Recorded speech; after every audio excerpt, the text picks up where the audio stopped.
எதிர்நீச்சல் சீரியல்ல இன்னைக்கு என்ன நடக்க போகுதுன்னு பார்க்கலாம் வாங்க வீடியோக்குள்ள போகலாம். தர்ஷனுக்கு கொஞ்சம் நினைவு திரும்பினதும் வந்து குணசேகர் கிட்ட சொல்றாங்க, அப்பா யாரையும் எதுவும் செஞ்சிடாதீங்கப்பா, நீங்க சொல்ற மாதிரியே நான் அன்புக்கரசியவே கல்யாணம் பண்ணிக்கிறேன்னு சொல்றாங்க. இதை கேட்டதும் சக்திக்கும் ஜனனிக்கும் தூக்கி வாரிப்படுது. டே தர்ஷா, என்னடா பேச்சு பேசிட்டு இருக்க?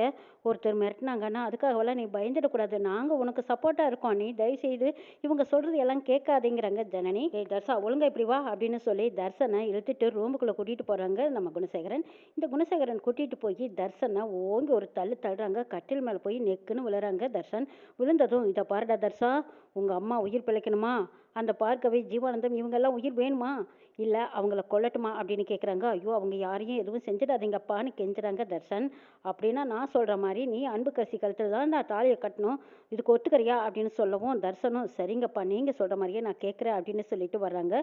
வந்ததும் தர்ஷன் சக்தி கிட்ட சொல்றாங்க, இதை பாருங்க சித்தப்பா, யாரும் இந்த கல்யாணத்துல பிரச்சனை பண்ணாதீங்க, தயவுசெய்து வெளியில போயிடுங்க, எனக்கு எங்க அப்பா தான் முக்கியம், அப்பா சொல்ற மாதிரியே நான் இந்த அன்பு கசி கழுத்திலேயே தாலியை கட்டிடுறேன், பார்கவியை விரும்பினது என்னமோ உண்மைதான், ரிவர்ஸ் அடிச்சு விழுந்த மாதிரி நான் அன்பு கசி கழுத்திலேயே தாலியை கட்டிடுறேன், தயவுசெய்து இங்கிருந்து எல்லாரும் போயிடுங்கன்னு சொல்றாங்க. இதை கேட்டதும் சக்தி சொல்றாரு, டே தர்ஷா, உனக்கு கொஞ்சமாச்சு அறிவு இருக்கா, உனக்கு இவ்வளவு நாளா என்ன நடந்தது தெரியுமா, டே உன் சாப்பாட்டுல எதையோ வச்சு கலந்து கொடுத்துட்டாங்கடா, உன்னோட நினைவே இல்லாம நீ கிடந்த, இப்பதான்டா உயிர் தெப்பு வயந்திருக்க, ஒழுங்கு மரியாதையா நாங்க சொல்றத கேளு, இவங்க பேச்சையெல்லாம் நீ கேட்காதடா, உனக்காக நாங்க எவ்வளவு கஷ்டப்பட்டு இருக்கோங்கிறாங்க சக்தி.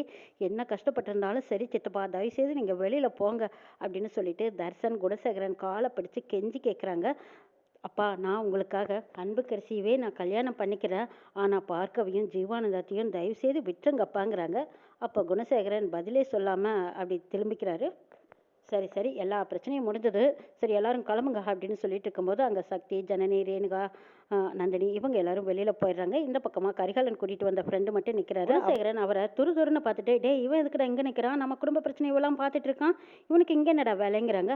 ஐயோ மாமா நீங்கள் தப்பாக எடுத்துக்காதீங்க, அது என்னோட ஃப்ரெண்டு தான், அவனால் எந்த பிரச்சனையும் வராது, நீங்கள் எதுவும் நினச்சிக்காதீங்க அப்படின்னு கரிகாலன் சமாளிக்கிறாரு.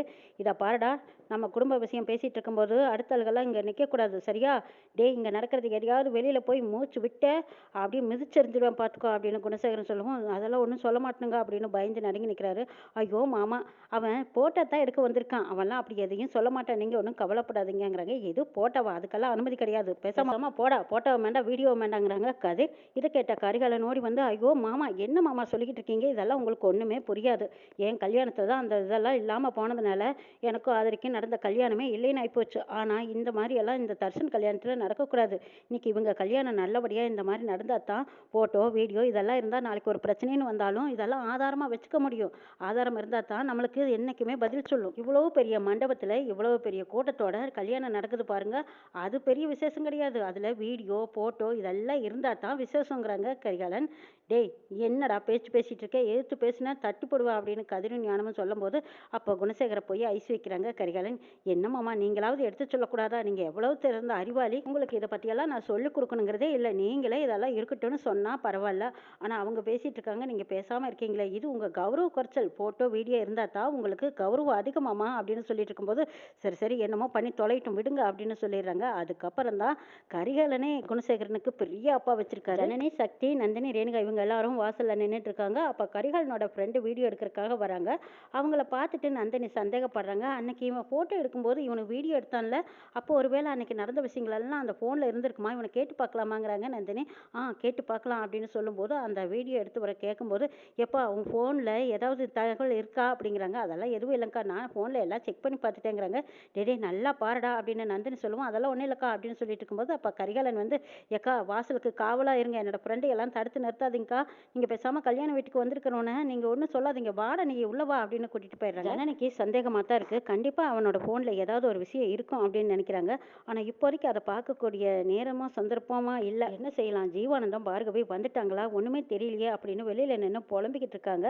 அப்போது அறிவுக்கரசி வந்து குணசேகரிட்ட சொல்கிறாங்க, என்னமாமா என்னதான் இருந்தாலும் கல்யாணம் நடக்க போகிறதுன்னு உறுதி ஆயிடுச்சு, நம்ம மாப்பிள்ளை இழப்பெல்லாம் சிறப்பாக பண்ண வேண்டாமா, எதுவும் தெரியாத அமைதியாக இருக்கீங்களே அப்படின்னு சொல்லவும் அப்போ குணசேகரன் சொல்கிறாங்க, டேய் மாப்பிள்ளை இழப்புக்கு தயார் பண்ணி கூட்டிட்டு வாங்கடா, மாப்பிள்ளை எங்கடா, தர்சனை கூப்பிட்டுட்டு வாங்க அப்படின்னு சொல்றாங்க. அப்ப கதிர் போய் தர்சனை பார்க்க போறாங்க. ரூம்ல அன்புக்கரசி, அறிவுக்கரசி இவங்க எல்லாரும் தர்சனை மாப்பிள்ளை இழப்புக்காக கூட்டிட்டு போறதுக்கு வந்து பாக்குறாங்க. இங்க ரெடி ஆகலைன்னு சொல்லி கதிர்கிட்ட சொல்றாங்க. கதிர் பார்த்துட்டு சரியான கோவத்தோட போய் குறவளைய பிடிக்கிறாங்க. இதை பாருடா தர்சா, உன்னை மாப்பிள்ளைன்னு பார்க்க மாட்டேன், மண்ணங்கட்டின்னு பார்க்க மாட்டேன், ஒழுங்கு மரியாதையா எந்திரிச்சு மாப்பிள்ளை இழப்புக்கு வந்து சேரு, இல்ல நடக்கிறதே வேற அப்படின்னு சொல்லும்போது ஞானம் வந்து தடுத்து நிறுத்துறாங்க. இதை பாருடா கதிர், தேவையில்லாம அவன் மேல கோவப்படாத, அவனே நல்லா இல்லாம கிடக்குறான், உடம்பு சரியில்லாம இருக்கிறவன் இப்படியாட மிரட்டுவேன் அப்படின்னு இழுத்துட்டு போறாங்க. என்னென்ன இது, நம்மளை டென்ஷன் படுத்துறான் பாருங்கிறாங்க. டே அவன்லாம் ரெடி ஆகி வந்துடுவான், ஏமா ரெடி பண்ணி கூட்டிட்டு வாங்கம்மா அப்படின்னு ஞானம் கதிரை சமாதானம் பண்ணிட்டு அறிவுக்கரசுக்கிட்டே அன்புக்கரசுக்கிட்டே சொல்லிட்டு போறாங்க. அறிவுக்கரசி பின்னாடியே ஓடி வந்து கதிரை மட்டும் தனியா கூட்டிட்டு போய், இதை பாருமாமா அங்க நிக்குதுக்கு பாருங்க, அதுக்கெல்லாம் இன்னும் வெளியில போன வார்டு இல்ல, அந்த ஜனனி சக்தி 2 பேர்ட்டையும் பிரிச்சு விட்டுலாமா அப்படிங்கிறாங்க. எப்படி பிரிக்கிறதுன்னு கேக்குறாங்க கதிர். உங்க பெரிய நீ ஈஸ்வரிக்கு ஆபத்துன்னு சொல்லி ஆஸ்பத்திரியிலேருந்து ஃபோன் பண்ற மாதிரி பண்ணிடுவோம், சக்தி அங்க பறந்து அடிச்சுக்கிட்டு போவான், அதுக்கப்புறம் இந்த ஜனனி காணுமே காணுமேனு இவ ஒரு பக்கம் ஓடுவாள்லங்கிறாங்க. அருமையான ஐடியா, சரி சரி ஃபோன் பண்ணி சொல்லு அப்படின்னு சொல்றாங்க கதிர். உடனே அறிவுக்கரசி ஆஸ்பத்திரியில் இருக்கிற ஒருத்தர்கிட்ட இந்த மாதிரி சொல்லுங்கன்னு சொல்றாங்க. அதே மாதிரி ஹாஸ்பிட்டல்லேருந்து சக்திக்கு ஃபோன் வருது. அந்த விஷயத்தை கேட்டதும் எல்லாருமே பதறி போயிடுறாங்க. ஜனனி சொல்றாங்க, சரி சக்தி நீ போய் அண்ணியை பாரு, ஜீவானந்த சார் ஃபோன் பண்ணாங்கன்னா நான் அவங்கள போய் கூட்டிட்டு வந்துடுறேங்கிறாங்க. சரி ஜனனி பார்த்து பத்திரமா போயிடு, அங்கே போயிட்டு எனக்கு ஃபோன் பண்ணுங்கிறாங்க சக்தி. சரி சக்தி நான் பார்த்துக்கிறேன் அப்படின்னு சொல்லிட்டு ஜனனி கிளம்புறக்கு நந்தினியும் ரேணுகாவும் ஏற்பாடு பண்ணி கொடுக்குறாங்க. நம்ம வீட்டுக்காரையே எடுத்துட்டு போ ஜனனி, அப்பதான் அந்த அறிவுக்கரசி ஆளுங்கெல்லாம் பார்த்தா கூட நம்ம வீட்டுக்காரன்னு யாரும் தடுத்து நிறுத்த மாட்டாங்க, இது உனக்கு பாதுகாப்பா இருக்கும் அப்படின்னு சொல்லி அந்த கார் டிரைவர் கிட்ட சாவியை வாங்கி ஜனனி கிட்ட கொடுக்குறாங்க. ஜனனி கார் ஓட்டிக்கிட்டு போறாங்க. சக்தி ஹாஸ்பிட்டலுக்கு போய் பார்க்குறாங்க. அங்க தர்ஷினி சொல்றாங்க, அம்மாவுக்கெல்லாம் எந்த ஆபத்தும் இல்லை, நான் பாதுகாப்பா பத்திரமா தானே பார்த்துட்டு இருக்கேன், என்ன மாரி யாரும் உள்ள வரல சித்தப்பாங்கிறாங்க. இதை கேட்டதும் சக்தி இது யாரோ போட்ட ட்ராமான்னு நினைச்சிட்டு உடனே ஜனனி கிட்ட சொல்றாங்க, ஜனனி இங்க நடந்ததெல்லாம் சும்மா ட்ராமா, அண்ணி ஹாஸ்பிட்டல்ல சேஃபா நல்லா இருக்காங்க, தர்ஷினி கூடவே இருக்கா அப்படின்னு சொல்றாங்க. இதை கேட்ட ஜனனி, அப்ப யாரோ நம்மளை இப்படி சதி பண்ணியிருக்காங்க. சரி சக்தி நீ அப்படியே பெரிய குளம் வந்துடு, நானும் பெரிய குளம் போறேன், இப்பதான் பார்கவி ஃபோன் பண்ணாங்கிறாங்க. அப்படியே ஜனனி, சரி பார்த்து பத்திரமா போ, நானும் வந்துடுறேங்கிறாங்க. இல்ல சக்தி நான் கிளம்பிட்டேங்கிறாங்க. என்னது நீ கிளம்பிட்டியா, எப்படி போற ஜனனி அப்படின்னு கேட்கவும், நம்ம வீட்டு கார் எடுத்துக்கிட்டு தான் போய்கிட்டு இருக்கேன், நான் சொல்ற இடத்துக்கு நீ வந்துடு, லொக்கேஷன் அனுப்புறேன் அப்படின்னு சொல்லி ஜனனி ஒரு லொக்கேஷன் அனுப்புறாங்க. சக்தியும் அந்த இடத்துக்கு வரேன்ட்டு போறாங்க. அங்க பார்த்தா பெரிய குளம் போனதும் அங்க பார்கவி மட்டும்தான் வந்திருக்காங்க. பார்கவி நீ மட்டும்தான் வந்திருக்க, ஜீவானந்த சார் எங்கேங்கிறாங்க. பார்கவினால நடந்ததை சொல்ல முடியாம அப்படியே வாய் தழுக்குது. அதாவது ஜீவானந்த சாரை அந்த அறிவுக்கரசி ஆளுங்க சுட்டுட்டாங்கங்கிறாங்க. இதை கேட்டதும் ஜனனி ஒரு நிமிஷம் ஆடி போயிடுறாங்க. பார்கவி என்ன சொல்ற, சாருக்கு எப்படி இருக்கு அப்படின்னு கேட்கவும், அவர் இப்போ ஹாஸ்பிட்டலில் தான் சேர்த்துட்டு வந்திருக்கேன், இப்போதைக்கு பரவாயில்ல, ஆப்ரேஷன் பண்ணியிருக்காங்கங்கிறாங்க பார்கவி.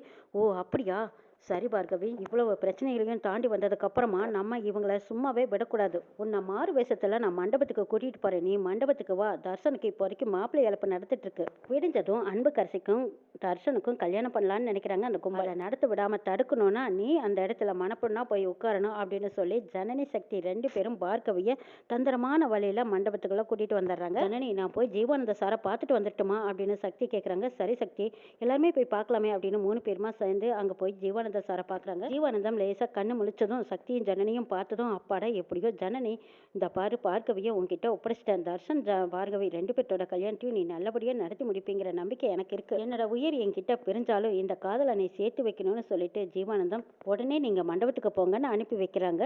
ஜனனி சக்தி 2 பேருமா பார்கவியை மண்டபத்துக்கு கூட்டிட்டு வர்றாங்க. நந்தினி ரேணுகா இவங்களுக்கு கூட நம்ம பார்கவியை அடையாளமே தெரியல, அந்த அளவுக்கு மார்வேஷம் போட்டு கூட்டிட்டு வரும்போது அது யாரோ எவரோங்கிற மாதிரி விட்டுறாங்க. இந்த பக்கம் மண்டபம் கல்யாண கலை கட்டியிருக்கு. அங்க கரிகாலன் சொன்ன மாதிரியே போட்டோ வீடியோ எல்லாம் பிரமாண்டமா எடுத்துட்டு இருக்காங்க. இங்க ஜனனி சக்தி எல்லாருமே பார்கவி எப்படியோ பக்கத்துல இருக்காங்கிற நம்பிக்கையில தைரியமா இருக்காங்க. கல்யாணத்துல நடக்க வேண்டிய சீர் சம்பிரதாயங்கள் எல்லாமே முறைப்படி நடந்துட்டு இருக்குது. பொழுது விடிஞ்சதும் கல்யாணங்கிற பரபரப்புல எல்லாம் ஓடிக்கிட்டு இருக்காங்க. அந்த நேரம் பார்த்து பார்கவியை அலங்காரம் பண்ணி ஜனனி தான் அறிவுக்கரசி ரூம்ல பார்கவியை உட்கார வச்சிருக்காங்க. அறிவுக்கரசியே பார்கவியை கூட்டிட்டு போய் தர்சனுக்கு பக்கத்துல உட்கார வச்சு கல்யாணத்தை சிறப்பா நடத்தி முடிக்கிறாங்க. இன்னும் என்னெல்லாம் நடக்க போகுதுங்கிறதையும் நாளை சொல்ல பார்க்கலாம்.